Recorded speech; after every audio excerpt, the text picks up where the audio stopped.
Kryeministri Edi Rama ka dhënë një intervistë për mediat ndërkombëtare Financial Times, ku ka mbajtur një qendrim të fortë ndaj akuzave që janë drejtuar nga opozita dhe kritikat publike për qeverisjen e tij. Rama ka hedhur poshtë pretendimet se ai qëndron pas zhvillimeve që lidhen me investimet në zona të mbrojtura, duke cilësuar akuzat se të pabazuara. Ai ka deklaruar se nuk është detyra e tij të provojë pafajësinë, por atyre që e akuzojnë si kumbari i Shqipërisë të provojnë pretendimet e tyre. Njerëzit thonë se unë jam në krye të gjithë kësaj. Unë u them atyre të shkoj në djallë, kaq e thjesht. Kjo është puna ime të vërtetoj se nuk jam kumbari. Është puna e tyre të vërtetoj se unë jam kumbari. Në intervistë kryeministri ka mohuar gjithashtu lidhjet e investimeve strategjike me çështjet e ngritura në hetime apo me emra të përfshirë në debate ndërkombëtare, duke theksuar se projektet në zonën e Zvërnecit dhe Sazanit janë investime të lishme dhe me rëndësi për ekonominë shqiptare. Të thuash që ekonomia shqiptare është e bazuar në pastrimin e parave, kjo është e tmerrshme.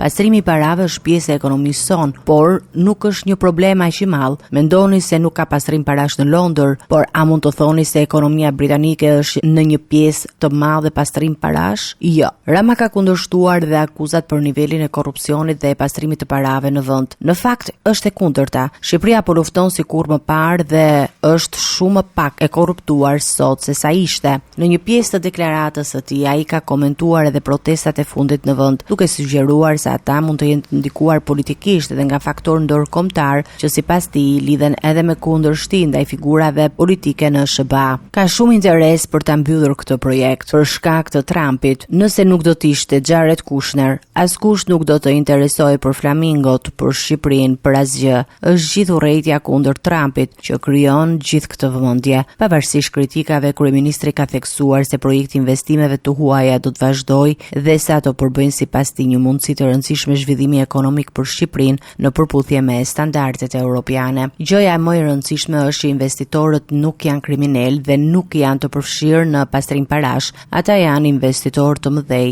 Është një shans historik për Shqipërinë.